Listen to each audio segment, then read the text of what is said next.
వందనాలు కూడొచ్చిన ప్రతి బిడ్డలు కూడా నా యొక్క సర్వశుభాలు తెలియపరుస్తున్నానండి. దేవుని యొక్క మహాకృపను బట్టి మనం ఎంతగానో దేవుని యొక్క కృపలో మనము కొనసాగింపబడుతూ మన జీవనోపాధ్యంలో మన యొక్క అవసరతలో దేవుడు ఎంతగానో సహాయకుడుగా మరి ఉండి ఆయన సురక్షితమైన రెక్కల చాటును మనల్ని భద్రపరచుకొని ఆయన ముందుకి నడిపిస్తున్న తండ్రి ఉన్నాడు.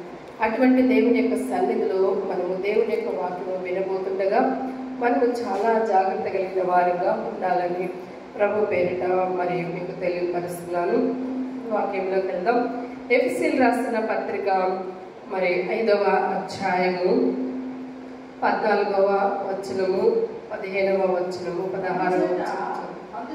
అందుచేత నిద్రించుచున్న నీవు మేలుకొని మృతులలో నుండి లెమ్ము, క్రీస్తు నీ మీద ప్రకాశించునని ఆయన చెప్పుచున్నాడు.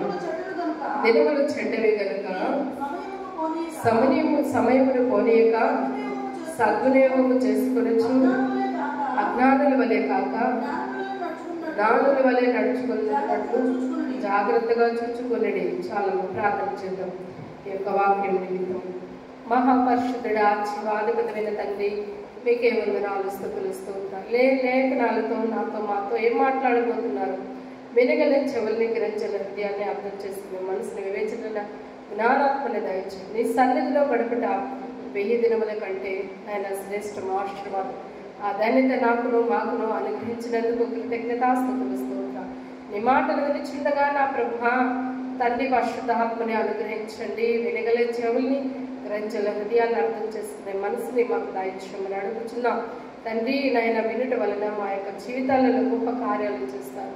ఆ గొప్ప కార్యాలను పొందుకున్నటకు మేము ఇప్పటి నుండి సిద్ధపడగలిగిన బిడలంగా, వాక్యం వినేదానికి ఎగిరిపడే బిడలంగా ఉండటకు ఆయతపరచమని అడుగుచు నన్ను కూడా మీ స్వార్థుల ఆదుల్లో ఉంచుకొని నా నోటికి మీరు బోరగా ఉండండి. మీరు మాట్లాడినప్పుడు నా జీవితం మా జీవితం అభివృద్ధి అటు కృప మహాభాగ్యం దయచేసి వాళ్ళ వచ్చి ముందుకు నడిపించము. యశ్వానామని అడుగుతున్నాం తండ్రి, ఆమేన్. ఇక్కడ అంటున్నాడు, చాలా చక్కటి మాట ప్రభు యొక్క వాక్యము తెలియపరుస్తుంది. దేవుని యొక్క వాక్యము ప్రతిసారి మనం వింటున్నప్పుడు చాలా మనము ఆహ్వాదించుకోవాలి. ఇక్కడ అంటున్నాడు, అందుచేత నిద్రించుచున్న నీవు మేలుకొని మృతులలో నుండి లెమ్ము, క్రీస్తు నీ మీద ప్రకాశించునని ఆయన చెప్పుచున్నాడు. వాక్యము గమనిద్దామండి. అందుచేత అనండి నిద్రించుచున్న నీవు. చూడండి, అక్కడ ఎఫెసీ సంఘమే కాదు, ఈనాడు మన సంఘములో కూడా ఎక్కడైతే నిద్రిస్తున్నామో అంటే చీకటిలో బ్రతుకుతున్నామో, లోకములో బ్రతుకుతున్నామో, దేవుని వాక్యం అంటుంది నీవు మేలుకొని అని అంటుంది. ఏమంటుంది? నీవు మేలుకొని మృతులలో నుండి లెమ్ము, మృతులలో నుండి లెమ్ము. ఒక మాట యేసు ప్రభు అంటాడు, నన్ను వెంబడించు అంటే నా తండ్రి మృతి చెందున్నాడంటే మృతులను పాతి పెట్టుకొందురు. సజీవుడనైన నన్ను నీవు వెంబడించుము. దేవుడికి మరణం లేదు. ఆయన ఒక్కసారి మరణించాడు, దేవుడై ఉన్నాడు కాబట్టి ఆయన 3వ దినమున లేపబడిన వాడు ఉన్నాడు. అయితే సజీవుడైన దేవుడు నీ మీద ప్రకాశిస్తున్నప్పుడు మనము మేలుకోవాలి. ఏమవ్వాలి? మేలుకోవాలి. నిద్రాబద్ధ శోధన నుండి మనము విడిపింపబడాలి. లోకములో నుండి వేరుపరచబడిన వారు ఉండాలి. ఎందుకంటే క్రీస్తు నీ మీద ప్రకాశించునని ఆయన చెప్పుచున్నాడు. క్రీస్తు దేవుని యొక్క వాక్యము మన మీద ప్రకాశిస్తుంది. దేవుని యొక్క వాక్యము మనం వింటున్నాం. దేవుని యొక్క వాక్యము మనము నమ్ముతున్నాం. దేవుని యొక్క వాక్యము మనము విశ్వసిస్తున్నాం. కనుకనే మనం ఏం చేయాలి అంటే మేలుకోవాలి. మేలుకుంటేనే కదా మన పనులు చేయగలుగుతాం. మేలుకుంటేనే కదా మన వెలుగును చూడగలుగుతాం. కళ్ళు మూస్తే మన వెలుగును చూడగలుగుతామా? చూడలేం. కనుకనే మనము మేలుకొనిన వారంగా ఉండాలి. మన అంతరంగము మేలుకోవాలి, మన ఆత్మ మేలుకోవాలి, మన మనోనేత్రములు తెరవబడాలి. దేవుని సంగమా, ఈరోజు దేవుని యొక్క వాక్యము నీతోనూ నాతోనూ దేవుడు సెలవిస్తున్నాడు. ఎందుకు మేలుకోవాలని అంటే కింద వచ్చినమంటున్నాడు, దినములు చెడ్డవి కనుక మీరు సమయమును పోనీయక సద్వినియోగం చేసుకును. సమయమును పోనీయక సద్వినియోగం చేసుకుని దినములు చెడ్డవి. భయంకరమైన దినాలలో మనం ఉన్నాం. ఇంకా మనము నిద్రిస్తే ఎట్లా? ఇంకా మనము లేవకుండా ఉంటే ఎట్లా? నీవు మేలుకొని మృతులలో నుండి లెమ్ము.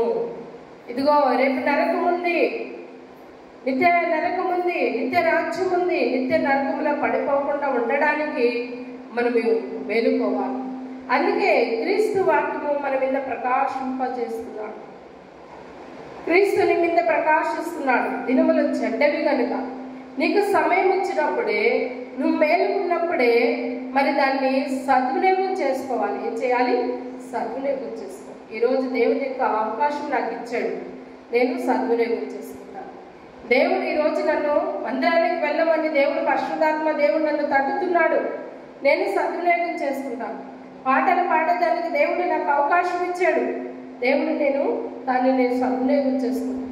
ప్రార్థించమని నాకు అవకాశం ఇచ్చాడు, ప్రార్థన చేస్తాను. ఇదే మనము సంపాదించుకున్న ఆస్తి.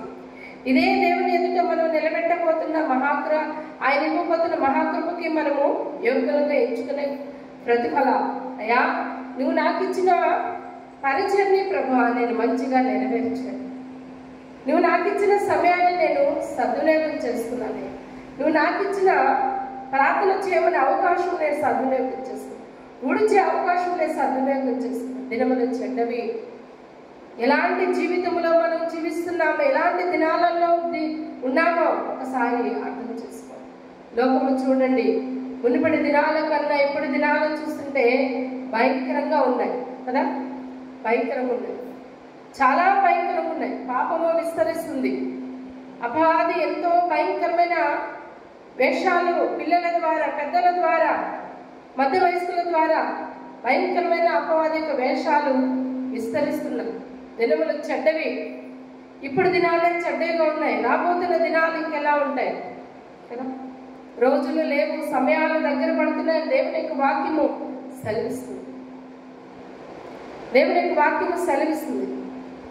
అయితే నీకు ఇచ్చిన సమయంలో మనము సద్వినియోగం చేసుకోవాలి. అందుకే అక్కడ మాటలు, దినములు చెడ్డవి కనుక మీరు సమయమును పోనీయక సద్వినియోగము చేసుకునుము అంటున్నారు. చేసుకుందామా? అజ్ఞానుల వలె కాక జ్ఞానుల వలె నడుచుకున్నట్లు జాగ్రత్తగా చూచుకునుడి. అజ్ఞానుల వలె కాక జ్ఞానుల వలె జాగ్రత్తగా మనము చూసుకోవాలి. అంటే చూడండి, 1:4 చూద్దాం. గలతీయులకు రాసిన పత్రిక 1:4. మన తండ్రి అయిన దేవుని చిత్త ప్రకారము క్రీస్తు మనలను ప్రస్తుతపు దుష్టకాలములో నుండి విమోచింపవలనని మన పాపముల నిమిత్తము తను తాను అప్పగించుకొని ప్రకాశించాడు మన మీద. దేవుడు మనం మృతి చెందాల్సిన వారు, మనము సిలువ వేయించుకోవలసిన వాళ్ళు అని దేవుడు సిలువ వేయించుకున్నాడు. మనల్ని విమోచింపవలనని మన పాపముల నిమిత్తము తను తానే అప్పగించుకున్నాడు. అయితే ఇంకా అజ్ఞానుల వలె ఉంటామా? జ్ఞానుల వలె ఉంటామా? జ్ఞానుల వలె ఉండాలి. అజ్ఞానుల వలె ఉంటే దేవుని యొక్క త్యాగాన్ని మనం గుర్తించలేము, దేవుని రాజ్యాన్ని మనం గుర్తించలేము, దేవుని యొక్క ఉన్నతమైన స్థితిని మనం గుర్తించలేము. ఆలోచన చేద్దామా? ప్రియనేస్తామా? ప్రియ దేవుని సంగమా? గమనిస్తాం. అందుకే ఇక్కడ అంటే మన తండ్రి అయిన దేవుని చిత్త ప్రకారము క్రీస్తు మనలను ప్రస్తుతపు దుష్టకాలములో నుండి, చూడండి, ఆపదలో నుండి దేవుడు మనల్ని తప్పిస్తున్నాడు. చెడ్డ దినములో నుండి మనల్ని తప్పిస్తున్నాడు. మనం జాగ్రత్త పరుచుకునే దానికి దేవుడు మనల్ని తప్పిస్తున్నాడు. అయితే మనమండి తప్పింపబడుతున్నామా? దేని ద్వారా తప్పింపబడుతున్నాం? కేవలం వాక్యము ద్వారానే. అపవాదికులు వలలో పడకుండా, అపవాది ఉచ్చులో పడకుండా, అజ్ఞానుల వలె పడిపోకుండా జ్ఞానుల వలె సమయోచితంగా మనం తప్పింపబడుతున్నాం. వాక్యం చదివితే మనకేమిస్తాడు తెలుసా? మొదటిగా చెప్పండి, ఏమిస్తాడు? వాక్యం చదివితే ఏమిస్తాడు? జ్ఞానం ఇస్తాడు. దేవుని వాక్యం మీరు చక్కగా ఎంత సమయమైనా చదవండి. అది వృద్ధులైన, మధ్య వయసుల వాళ్ళని, చిన్న వయసుల వాళ్ళని ఎవరైనా చదవండి.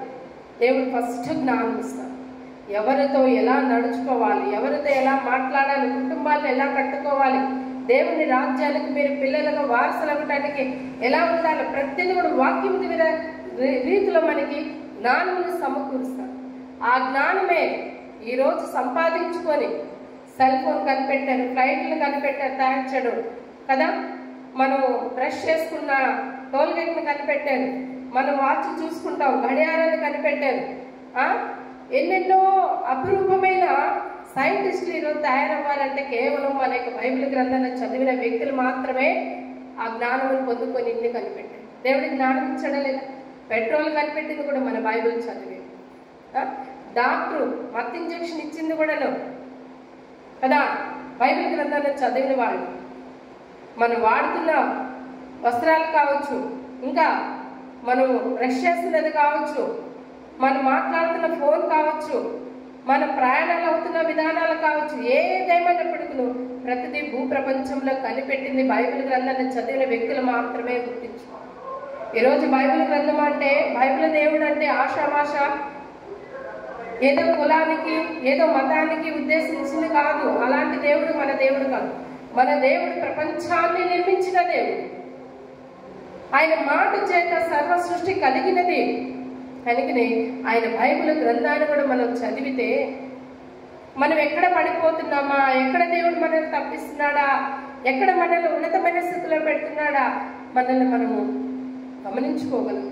ఇక్కడ అందుకే అంటున్నాడు, మన తండ్రి అయిన దేవుని చిత్త ప్రకారం క్రీస్తు మనలను ప్రస్తుతపు దుష్టకాలంలో నుండి చూడండి. కింద ఫుట్ నోట్లో ఏముంది? దుష్ట యుగము నుండి అని అంటున్నాడు. కింద ఫుట్ నోట్లో చివరిగా మనకేం కనబడుతుంది? ఒకటి దగ్గర 2 మూల భాషలలో దుష్ట యుగము నుండి అంటున్నాడు. ఈ యుగములో, ఈ సమయంలో, ఈ దినములలో, ఈ యొక్క గడియలలో ఎంతమంది పాపములో పడిపోతున్నారు, ఎంతమంది లోకములో పడిపోతున్నారు, ఎంతమంది మరణానికి అప్పగింపబడుతున్నారు, ఎంతమంది కుటుంబాలు విడిపోతున్నాయి, ఎంతమంది భార్యాభర్తలు విడిపోతున్నారు, ఎంతమంది పిల్లల మీద ప్రేమ లేకపోతుంది, తల్లిదండ్రుల మీద పిల్లలకు ప్రేమ లేకపోతుంది. ఇవన్నీ దేని వల్ల? అపవాది యొక్క క్రియల వల్ల. అయితే వాటి యొక్క ఛాయలో నుండి దేవుడు మనల్ని తప్పిస్తున్నాడంటే అది దేవుడు మనకిచ్చిన మహాకృప అనుకోవాలి. ఏమనుకోవాలి? మహాకృప. భార్యాభర్తలు నెమ్మదిగా, సంతోషంగా, ఆనందంగా కుటుంబంతో ఉన్నారంటే, పిల్లలు తల్లిదండ్రులు పిల్లల పట్ల సంతోషంగా, ఆనందంగా ఉన్నారంటే, దేవుని సన్నిధిలో అందరూ గడుపుతున్నారంటే, పచ్చని ఒలివ మొక్కల వలె ఆయన యొక్క బలిపీఠం మీదట పెరుగుతున్నారంటే అది దేవుడిచ్చిన మహాకృప అండి. ఈరోజు నీ బిడ్డలను తీసుకొస్తున్నావు, నీ భర్తను తీసుకొస్తున్నావు, నీ భార్యను తీసుకొస్తున్నావు, కుటుంబ సమేతంగా దేవుని సన్నిధిలో గడుపుతున్నావు అంటే అది దేవుడిచ్చిన మంచి ఆశీర్వాదం. అయితే లోకము నుండి దేవుడు తప్పించాడు కదా, దుష్టుడి నుండి దేవుడు తప్పించాడు కదా, క్షేమాన్ని ఇచ్చాడు కదా, నెమ్మదినిచ్చాడు కదా, ఆనందం ఇచ్చాడు కదా. అయితే ఆయనకు మనం ఏమి సమర్పిస్తున్నాం? ఆయనకు మనం ఏం బదులు ఇవ్వగలుగుతున్నాం? నీకు బదులుగా నీ పాపములను ఆయన తప్పించేదానికి తను క్రీస్తు అప్పగించుకున్నాడు కదా. నువ్వేం అప్పగిస్తున్నావు? నీ ఐశ్వర్యం కాదు, నీ డబ్బు కాదు. మరలా కూడా చెప్తున్నావు, నీ ఐశ్వర్యం కాదు, నీ డబ్బు కాదు, నీ ఆస్తులు కాదు, ఏమీ కాదు. కేవలము హృదయం మాత్రమే. ఏకైక కుమారుని అడిగాడు దేవుడు. ఎవరి ఏకైక కుమారుడు? చెప్పండి, ఎవరి ఏకైక కుమారుడు? ఇస్సాకు అడిగాడు దేవుడు. నీకు ఆస్తి ఉంది, నీకు అన్నీ ఉన్నాయి, కానీ నా ఆస్తికి కర్త ఎవరు అని అంటే ఎలియాజర్ అన్నాడు. ఎలియాజర్ ఎలా అవుతాడు? నేను నీకు ఆస్తి ఇచ్చింది నీ యొక్క వారసుడు, నీ వారసుడు అనుభవించేదానికి దేవుడు వారసుని ఇచ్చాడు.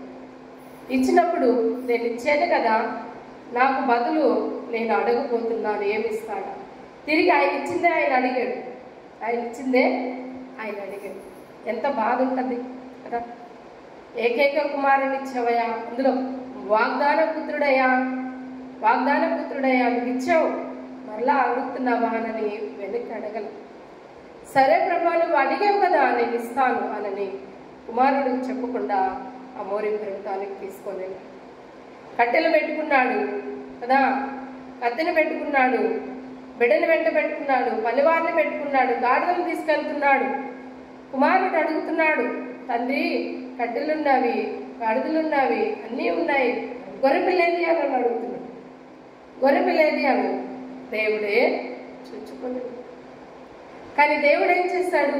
అడిగాడు, మనసుని పరిశీలన చేశాడు, మనిషి ఇస్తాడా లేదా అని గమనించాడు.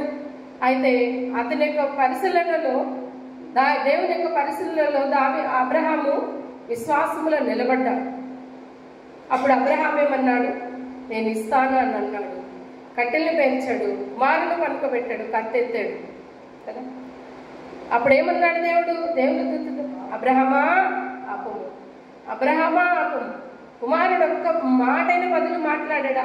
తండ్రి, నువ్వు నన్ను చంపేదానికి తీసుకొచ్చావా ఈ పర్వతం మీదకి? నన్ను చంపేదానికి తీసుకొచ్చావా తండ్రి అని అన్నాడు. అడిగాడా? అడగల, ఆముగా ఉన్నాడు. నా తండ్రి ఎలా చెప్తే అలాగే అన్నాడు, అమ్ముగా ఉన్నాడు. అబ్రహామా ఆపము, అబ్రహామా ఆపము. తన స్వరము వినబడిందే. చిత్తము ప్రభు అన్నాడు. ఏమన్నాడు? చిత్తము ప్రభు అన్నాడు. ఇదిగో పొదలల్లో ఉన్న గొర్రె పిల్లని తీసుకొచ్చి నీ కుమారునికి బదులు అక్కడ అర్పింపు. చూడండి, తండ్రి మనల్ని ఏర్పాటు చేశాడు, తండ్రి మనల్ని నిర్మించాడు, తండ్రి మన కోసము ఆయన కుమారుణ్ణి పంపించాడు. ఆయనకు కూడా ఏకైక పుత్రుడే కదా యేసుప్రభు. తండ్రి కాలం, కుమారుడు కాలం, యేసు పరిశుద్ధాత్మ కాలంలో ఉన్నాయి. కానీ ఏకైక కుమారుడు ఆయన ఈ లోకానికి రావడం జరిగింది. ఆయన దేవుడై ఉండి కుమార రీతిగా ఆయన ఈ లోకానికి వచ్చాడు. ఎందుకోసం? నిన్ను ప్రేమించాడు, నన్ను ప్రేమించాడు, మన పాపములను విమోచింపాలని ఆయన వచ్చాడు. దుష్టపు కాలంలో నుండి దేవుడు మనల్ని తప్పించదు. దుష్టుని యొక్క వలలో పడకుండా దేవుడు మనల్ని తప్పించదు. రేపు ఆ దుష్టుడు ఏం చేస్తాడు తెలుసా? ఇన్ని వేల మందిని నేను ఇదిగో నరకానికి పంపిస్తాను, ఇన్ని వేల మందితో నేను, ఇన్ని లక్షల మంది, ఇన్ని కోట్ల మందితో నేను పాపము చేయించాను. ఇదిగో ఇంతమంది నరకానికి వారసులు వేరు అని నేను అన్నప్పుడు దేవుడు ఎంత బాధపడతాడు? ఆయన న్యాయకర్త. తగిన ఒక పనులకి ఆయన ప్రతిఫలం ఇచ్చే దేవుడు. కానీ ముందుగానే నువ్వు మేలుకో అంటున్నాడు. ప్రస్తుతపు ఋతుల కాలంలో నుండి నువ్వు మేలుకో, ప్రస్తుతపు దినాలు, చెడ్డ దినములు మేలుకో. నీ కోసము తను అప్పగించుకొని నువ్వు దేవుడి చిత్తము అప్పగింపబడు. ఆయన చిత్తమై ఉన్నది ప్రభుని నీ కోసం అప్పగింపబడు. మనము ఏమిస్తుంది చూడండి, మనం మన హృదయమే దేవుడికి ఇవ్వడము గొప్ప సంతోషం. ఎలా ఇవ్వమంటున్నాడు తెలుసా? హృదయాలు విరిగి నలిగిన హృదయముతో రాగర్చుకున్నారు. అదే ఆయనకి ఇష్టమైన బలి. అదే ఆయనకి ఇష్టమైన బలి. ఇద్దామా? ప్రభా నేను ఇస్తాను, ఇప్పటి నుండి నేను ఇస్తాను ప్రభా, ఇప్పటి నుండి నేను అలా ఉంటాను ప్రభా, ఇప్పటి నుండి నేను బలపడతాను ప్రభా అని అడుగుదామండి. చూడండి, నెక్స్ట్ వాక్యం మనం చూద్దాం. పిలిపిలి రాసిన పత్రిక 2వ అధ్యాయము 15వ వచనము మనం చూద్దాం. 2:15 14 నుంచి కంటిన్యూ. మీరు మూర్ఖమైన వక్రజనము మధ్య నిరపరాధులను, నిష్కలంకులను, అనందీయులనైన దేవుని కుమారులగుటకు సలుగులను, సంశయములను మాని సమస్త కార్యములను చేయుడి. చూడండి, మనము మానాల్సినవి కొన్ని ఉన్నాయి. మనము ఎలాంటి జనమ మధ్య మనం ఉన్నామో గమనించుకోవాలి. మనము దేవుని కుమారులుగా ఉండాలి అని అంటే ఏమి మానాలి? ఏమి మానాలంటండి? సలుగులు మానాలి, సంశయములు మానాలి, సమస్త కార్యములను నేర్చుకోవాలి. దేవుడు చేశాడు. అయితే అపవాది క్రియలు ఎలా ఉన్నాయి? వక్రజనము మధ్య మీరున్నారు కాబట్టి ఆ వక్రజనం ఎలా నడుచుకుంటారు? దేవుని ప్లేస్లో ఇంకొకరిని ఆరాధించడం, చీకటి బ్రతుకులో బ్రతకడం, దేవుడికి ఇవ్వాల్సిన ఘనతనివ్వక మరి అనేకమైన వాటికి ఘనతనివ్వడం, ఇవే వక్రజనము చేయడం. చదా ఎంతమంది హబ్బులు ఎలాంటి పరిస్థితులలో మరణాలు, ఆత్మహత్యలు కదా, ఎన్నెన్నో పరిస్థితులకి గురవుతున్నారు. ఎన్నెన్నో పరిస్థితులు. వాళ్ళ యొక్క జీవితాలు ఎలా ఉన్నాయనంటే చీకటి బ్రతుకుల్లో. అందుకే మనము వాటికి మనం ఏం చేయాలంటే ఫుల్ స్టాప్ పెట్టాలి. వక్ర జన్మ మధ్య మనం ఉన్నాం. మన ప్రవర్తన జాగ్రత్తగా కాపాడుకోవాలి. మన జీవితాలు ఇంకొకళ్ళ చేతిలో పెట్టకూడదు. మన జీవితాలు ఇంకొకళ్ళ చేతులకి మనం అందించకూడదు. మన ఆత్మలు మనం కాపాడుకోవాలి. ఎందుకు తెలుసా? నీ ఆత్మ కోసం ఆయన ఆత్మ సంచకరువుగా పెట్టు. నీ ఆత్మ కోసం ఆయన ఆత్మ సంచకరువుగా. అయితే మనం మానాలి కదా. ఏమేమి మానాలి? సలుగుళ్ళు మానాలి, సంశయములు మానాలి కదా.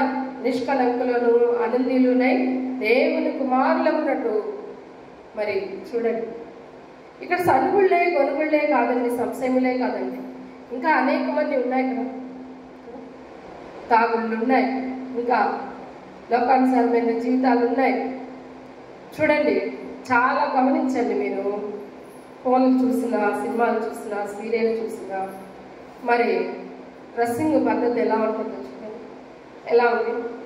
జెంట్స్ డ్రెస్సింగ్ ఎలా ఉంది, అలాగే స్త్రీల డ్రెస్సింగ్ ఎలా ఉంది కదా. ఇక్కడికి షార్ట్స్ కదా, స్కర్ట్లు, షార్ట్లు కదా, సీవ్లెస్ డ్రెస్. ఒక ఫంక్షన్కి వెళ్తే ఒక అమ్మాయి చాలా చక్కగా, మరి ఆ పాప ఉంది, మంచి కలర్. అయితే మనం లేవనని కాదు, అంటే చెప్తున్నా నేను. అయితే ఆ అమ్మాయి డ్రెస్సింగ్ ఎలా ఉంది తెలుసా? ప్రార్థన మళ్ళీ అది సీవ్లెస్ డ్రెస్ వేసుకొని వస్తే అసలు ఎంత ఘోరంగా వచ్చిందనంటే, వాళ్ళు క్రిస్టియన్సే మళ్ళీ. ఏంటి? క్రిస్టియన్స్. ఎవరికి అవమానం వచ్చింది? దేవుని సంఘ కాపర్లకి. ఏమి మార్పు చెందే కదా, ఏమి మార్పు చెందే చూడలేకపోయినా కదా. అసలు ఎంత ఘోరంగా ఉండిందంటే అంత ఘోరంగా ఉంది. మన ప్రవర్తన బాగుండాలి. మానాల్సింది మనం తాగట్లేదు అని కాదు, మన వస్త్రాధరణ బాగుండాలి, అలాగే మన మాట బాగుండాలి, మన క్రియలు బాగుండాలి. ఎందుకు తెలుసా? దేవుని వారసులు ఒకటకు. ప్రతిసారి మనం ఒక మాట, మనం ఎవరు పిల్లలం అంటే దేవుని పిల్లలు. మనల్ని చూడంగానే అంటారు, మీరు క్రిస్టియన్స్ అమ్మా అని అంటారు. ఏమంటారు? క్రిస్టియన్స్ అమ్మా అని అంటారు. అంటే మనల్ని చూడంగానే ఆ ఘనత ఇచ్చాడంటే దేవునికి మహిమ కలుగుతుంది. అయితే ఆయన పిల్లలుగా గుర్తింపబడిన వారు మనము చాలా జాగ్రత్తగా ఉండాలి. చున్నీలు మానేస్తారు కదా, చున్నీలు మానేస్తారు. డ్రెస్సింగ్ కోడ్ బాగుండదు, ఎలా పడితే అలాగ ఉండడు. ఇదేనా? ఎందుకు తెలుసా? నరహత్యలు ఎందుకు జరుగుతున్నాయి తెలుసా? ఎందుకు చనిపేస్తున్నారు తెలుసా? వాళ్ళ కోరికలు తీర్చుకొని, మరి అది ఆ విషయం బయటపడకుండా ఉండడానికి వీళ్ళేమో పాపపు ఆలోచనలు, దుష్టమైన ఆలోచనలు అన్నీ వాళ్ళు రేగిపోయి వాళ్ళ యొక్క ఎంజాయ్మెంట్లు తీర్చుకొని తిరిగి అది బయటికి రాకూడదని వాళ్ళని చంపేస్తున్నారు. వీళ్ళు ఎలా ఉండాలి? అందుకే అజ్ఞానుల వలె కాకుండా జ్ఞానుల వలె నడుచుకోండి అన్న. జ్ఞానులు ఎలా ఉంటారు? సాంప్రదాయమైన పద్ధతిలో ఉంటారు, వినయ విధేయతలు కలిగిన విధానంలో ఉంటారు. ఒక దగ్గరికి వెళ్తున్నాము అని అంటే చాలా జాగ్రత్త. ఒక తండ్రి అంటున్నాడు, ఒక బర్త్డే అయితే ఒక పాప చక్కగా ఉంటుంది, మంచి లాంగ్ ఫ్రాక్ వేసుకుంది, మంచి జ్యువెలరీ పెట్టుకుంది, బాగుంది ఆ పాప. తండ్రికి చాలా చక్కగా కనబడ్డాడు. ఆ తండ్రి ఏం చేస్తాడంటే, నా కుమార్తె చాలా చక్కగా ఉంది అని తండ్రి ముందుగానే అడ్వాన్స్ ఏం చేస్తాడంటే, ముందు ఆ డ్రెస్ ఇప్పేసి యూనిఫామ్ వేసుకుంటా, అప్పుడు నేను స్కూల్కి తీసుకెళ్తాను. నువ్వు ఆ డ్రెస్ ఇప్పేసేసి ఇంకో డ్రెస్ వేసుకొని రాను. ఆ పాపకి 10th మరి స్కూల్లో పార్టీ ఇస్తామని, చాక్లెట్లు ఇస్తామని ఎంతో ఎంజాయ్మెంట్తో ఆ పాప ఆశతో ఉంది. కానీ నిన్ను చూసి ఇతరులు మరి నిన్ను చూడకూడదు, ఇతరులకి ఆలోచన పుట్టకూడదు అని చెప్పి ముందు పోయి ఆ డ్రెస్ ఇప్పించేసి వేరే డ్రెస్ వేయించుకొని మరి ఆ ట్యూషన్కి తీసుకెళ్ళి స్కూల్కి తీసుకెళ్ళింటే ఆ పాపకి చాలా డిసప్పాయింట్ అయిపోయింది. కానీ తండ్రి ముందుగా ఏం చేస్తున్నాడు అంటే ఆలోచన చెప్తున్నాడు, వద్దు.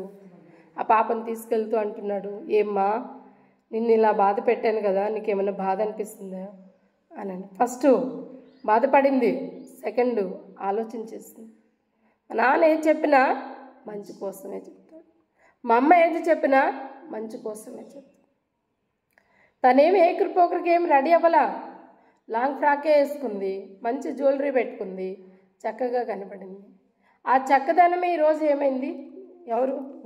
దీనా కదా, దీనా జీవితం ఏమైంది? కుమార్తె. ఆ నగరం చూద్దామని వెళ్ళింది, మరి ఆమె చర్చబడింది. ఈ లోకంలో భయంకరమైన పరిస్థితి చూడండి, విచ్చలవిడతనాలు ఎక్కువైపోతుంది. డబ్బు కోసం, అందం కోసం, ఇంకా హోదాల కోసం. ఈ మధ్య రీసెంట్గా చనిపోయింది ఒక లేడీ, ఎవరు? టీవీ యాంకరింగ్ స్వేచ్ఛ. ఎందుకు చనిపోయింది? శాలరీ లేక. శాలరీ అమ్మాయికి దగ్గర 1 lakh శాలరీ, మంచి అందం ఉంది, భర్తను వదిలేస్తుంది, పాప ఉంది, 14 ఏళ్ళ అమ్మాయి, 15 ఏళ్ళ అమ్మాయి. కానీ ఎందుకు ఆ అమ్మాయి అలాంటి పరిస్థితికి వచ్చిందంటే, ఆ అమ్మాయి సంపాదించే సంపాదన సరిపోదని తను వేరొక మార్గం ఎంచుకున్న తర్వాత అది ఎప్పటికైనా నిలబడుతుంది. ఈరోజు తల్లి లేని బిడ్డగా ఆ స్వేచ్ఛ కుమార్తె నిలబడింది. ఎందుకనంటే తన యొక్క ఆనందము, తన యొక్క ఆశ వేరే, అత్యాశ వేరే, అత్యాశలోకి వెళ్ళిపోయింది. తన ఇంటర్వ్యూ చూసినప్పుడు నాకు అసలు ఫస్ట్ అమ్మాయి ఆ వీడియో వదలంగానే ఈ అమ్మాయి యాంకరింగ్, ఈ అమ్మాయి టీవీ న్యూస్ రీడర్ కదా అని మంచి నవలలు రాసింది. మంచి బీదల కోసం కానీ, ఒక పార్టీ కోసం కానీ, నిజాయితీ కలిగిన పార్టీ కోసం నిలబడాలంటే నెంబర్ ఆఫ్గా నిలబడుతుంది. కానీ ఆ అమ్మాయి పరిస్థితి ఎలా తెలుసు? దారుణంగా ఇదైంది. ఎందుకు? వాళ్ళ పాపే చెప్పింది, వాళ్ళ పాపే ఇంటర్వ్యూ ఇచ్చింది. మా మమ్మీ సంపాదన సరిపోదని నన్ను హై స్టడీస్లో చదివించాలని, హై క్వాలిటీలో నన్ను పెట్టాలని, ఆ డబ్బు సరిపోదమ్మా శాలరీ, మీ నాన్నలాగా ఆయన కూడా సహాయం చేస్తాడు అని చెప్పి ఇదేంది ఆ పాప చెప్తుంటే ఎంత బాధ అనిపించింది తెలుసు. అంటే సమాజం ఎలా వెళ్ళిపోతుందంటే రకరకాలుగా వెళ్ళిపోతుంది. వాళ్ళు సంపాదించారు, మనం ఎందుకు సంపాదించకూడదు? వాళ్ళు అలా ఉన్నారు, మనం ఎందుకు ఉండకూడదు? వాళ్ళు ఆ హోదాలో ఉన్నారు, మనకి ఎందుకు ఉండకూడదు? ఎంత సంపాదించినా, ఎంత ఉన్నా, ఎంత ఇది చేసినా ఇక్కడ పెంటతో సమానంగా వదిలేసి వెళ్ళిపోవాల్సింది. పౌనులు ఎన్నుకోవాలి మనం. యెహోవా ఇచ్చును, యెహోవా తీసుకొనెను. ఉన్నదా నువ్వు హ్యాపీగా నీకున్న దాంట్లో సంతోషంతో ఉండు. అదే హ్యాపీ, అదే సంతోషం. 100 రూపాయలు ఉన్నదా, 100 రూపాయలతోనే నువ్వు సంతోషపడు. 200 దానికి నువ్వు ఆశపడు. 200 ఉందా దాంతోనే సంతోషపడు. 400, 500 దాంతో నువ్వు సమానంగా వెళ్ళబా. నాకు ఇదే చాలు, ఇదే నాకు మేలు, ఇదే నాకు ఆశీర్వాదం, ఇదే నాకు బ్లెస్సింగ్స్. నా బిడ్డకి ఈ చదివే చాలు, నా బిడ్డకి ఈ పద్ధతే చాలు, నా బిడ్డకి ఇదే చాలు. దాంట్లో నిన్ను నువ్వు తగ్గించుకొని నీ బిడ్డని ఉన్నతమైన స్థితిలో తీసుకొస్తావే, అప్పుడు నీ బిడ్డ ఎక్కడుంటే తెలుసా? మంచి జాబ్ హోల్డర్లో ఉంటుంది. ఎందుకనంటే ఇక్కడ ఆ ఒదిగే తత్వము కనబడుతుంది, ఆ జ్ఞానం ఇమిడి ఉంటుంది అన్నమాట. అందుకే అజ్ఞానుల వలె కాక జ్ఞానుల వలె నడుచుకోవాలి. అజ్ఞానుల వలె కాక దేవుని కుమారులమే, మనం దేవుని కుమార్తెలమే. మనలో మానాల్సినవి ఇక్కడ సనుగుళ్ళు గొనుగుళ్ళే కాదండి. ఇక్కడ సనుగుళ్ళు గొనుగుళ్ళే కాదు, మనలో మానాల్సింది మన హోదాలో మనం తగ్గించుకోవాలి, మన డబ్బులో మనం తగ్గించుకోవాలి. వీటి వల్ల ఏమి సమస్య వస్తుందా, ఏమి ఇది వస్తుందా అని ఆలోచన చేయాలి. ఇంకా మన మాటల్లో తగ్గించుకోవాలి, మన క్రియలు ఇతరులు ఇబ్బంది పెట్టే రీతిలో ఉన్నాయి, దాంట్లో మనం తగ్గించుకోవాలి. తగ్గించుకున్న దానివల్ల నీ ఇమేజ్ దెబ్బతినదు, నీ హోదా కాదు, నీ హోదా ఇంకా పెరగద్ది, నీ హోదా పెరగద్ది. ఎందుకు అనంటే ఆ తగ్గించుకున్నారే అక్కడ నీకు దేవుడు విలువనిస్తాడు, అక్కడ దేవుడు విలువనిస్తాడు. నా బిడ్డ నన్ను వలె తగ్గించుకుంది. నేను మహాదేవుడనై ఉండి ఈ లోకమునకు తగ్గించుకొని వచ్చి నా బిడ్డల పాపం నిమిత్తం నేను మరణించాను కదా, నేను అప్పగించుకున్నాను కదా, తండ్రి చిత్తము నేను నెరవేర్చాను కదా, దుష్టపు కాలములో పడిపోకుండా ఉండడానికి, అపవాది యొక్క వలలో పడిపోకుండా ఉండడానికి నేను ఒక మార్గము చూపాను. ఆ మార్గంలో మనం ఉంటే ఏ ఇబ్బంది ఏముందండి కదా, ఇబ్బంది ఏముంది? అందుకే నేనే మార్గం, నేనే సత్యం, నేనే జీవం అంటున్నాడు. జీవం కలిగిన మార్గంలో, జీవం కలిగిన సత్యంలో మనం నిలుచుంటే అబ్బా దానికున్నంత విలువ, దానికున్నంత ధన్యత ఇంకొక దాంట్లో కనబడదు. మనకున్న ఐశ్వర్యంలో కనబడదు, మనకున్న డబ్బులో కనబడదు, మనకున్న హోదాలో కనబడదు. నిష్ప్రయోజనం. చాలామంది అంటారు, నాకేమి, నేను ఇంతటి వాడును, అంతటి దానిను, ఇంత పరిస్థితి, అంత పరిస్థితి అనుకుంటు. అవన్నీ నిష్ప్రయోజనం అండి. అవన్నీ నిష్ప్రయోజనం. నువ్వు ఎంత సంపాదించినా, ఎంత హోదాలో ఉన్నా వదిలి వెళ్ళిపోవలసింది. మనం పట్టుకెళ్ళేది ఏంటి అంటే, ఒకసారి చెప్పాను, మూటతో మనం కట్టుకెళ్తాం. ఏంటో మూటలు చాలాసార్లు విన్నాం కదా సిస్టర్. నిందికిరీలు కలిగిన మూటలు, పరిచర్య కలిగిన మూటలు, దేవుని యొక్క ఆత్మతో నింపబడి చేసే మూటలు. అవి పాతకాలం పద్ధతిలో మూటలు కట్టుకొని వెళ్ళేవాళ్ళు. బంగారాన్ని, డబ్బుని మూటలు కట్టుకొని వెళ్ళేవాళ్ళు. అంతే, మన ఆత్మలు మనకు తెలియకుండానే అవే మనము మూట కట్టుకొని వెళ్తాం. చివరిగా 2 తిమోతి రాసిన పత్రిక 3వ అధ్యాయం 1వ వచనం చూద్దామండి. 2 తిమోతి రాసిన పత్రిక 3వ అధ్యాయం 2 తిమోతి 3:1.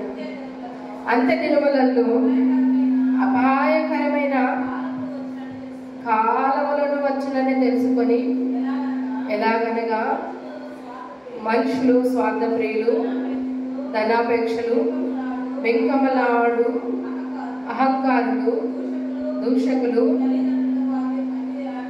తల్లిదండ్రులకు అవిదే, కృతజ్ఞత లేని వారు, అపవిత్రులు, అనురాగరహితులు, అతిద్వేషులు, అపవాదికులు, అజితేంద్రియులు, క్రూరులు, సజ్జన ద్వేషులు, రోగులను, మూర్ఖులను,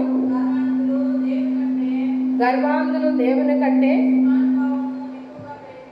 సుఖానుభవము ఎక్కువగా ప్రేమించువారు, పైకి భక్తి కలిగిన వారి వలె ఉండి దాని శక్తిని ఆశ్రయించదురు. ఇట్టి వారికి విముఖుడవై ఉండుము. ఇట్టి వారికి విముఖుడవై ఉండుము. చూడండి, అంత్యకాలంలో ఎలాంటి పరిస్థితి వస్తుందంట? భయంకరమైన పరిస్థితి. అందుకే ఇక్కడ అంటున్నాడు, అంత్య దినములలో అపాయకరమైన కాలములు వచ్చునని తెలుసుకున్నాడు. ఎలాగ మనుషులు ఎలా ఉంటారో, ఉన్నారా లేరండి ఇలాగ? ఇప్పుడు చెప్పండి, ఉన్నారు అనేవారు చేయకండి, లేని వారు చేయించండి. ఉన్నారు ఖచ్చితంగా. 100కి 75% ఇవే వీళ్ళే ఉన్నారు. 25% మాత్రమే దేవుని పక్షాన్ని ఉంటారు. పైకి భక్తి కలిగిన వారిగా ఉంటారు, ప్రార్థన జీవితం అంటారు కదండి, వాక్య పరిచర్య అంటారు, ఇంకా సంఘ పరిచర్య అంటారు, ఇంకా బయట పరిచర్య అంటారు, లోక పరిచర్య అంటారు. లేదా మనలో తీసేయండి, బయట అయినా చూడండి, బయట కూడా అందరూ ఇంకా దేవుని నమ్మని వారు అలాగే ఉంటారు. నమ్మిన వారు, పైకి భక్తి కలిగిన వారు అలా ఉన్నారు, నమ్మని వాళ్ళు కూడాను అలాగే ఉన్నారు.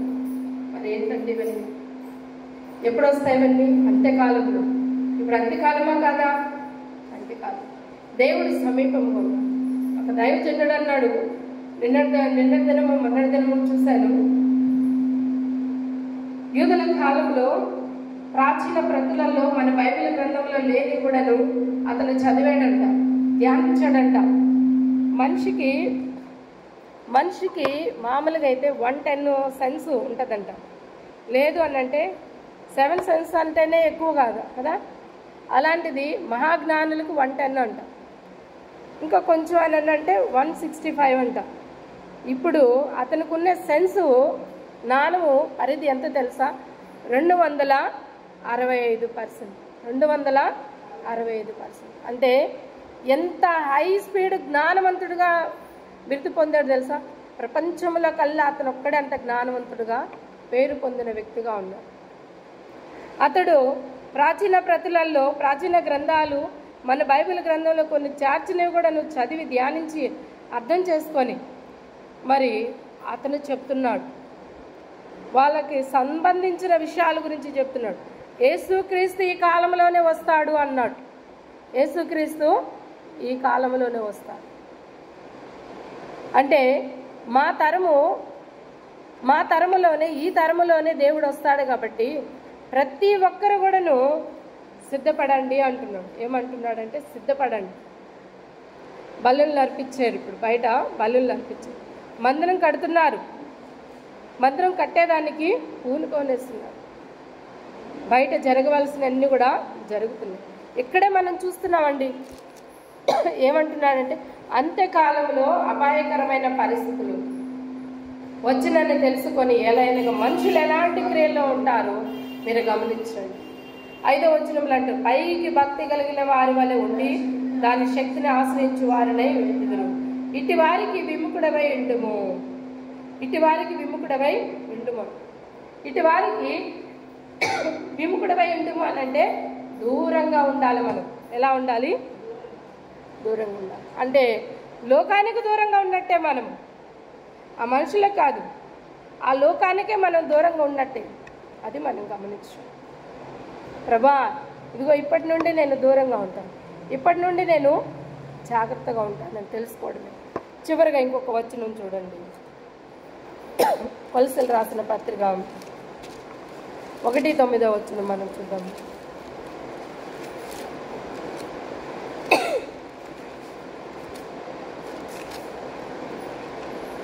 1:9 అందుచేత ఈ సంగతి వినిన నాటి నుండి మేమును మీ నిమిత్తము ప్రార్థన చేయట మానక మీరు సంపూర్ణ జ్ఞానమును ఆత్మ సంబంధమైన వివేకమును గలవారునే ఆయన చిత్తమును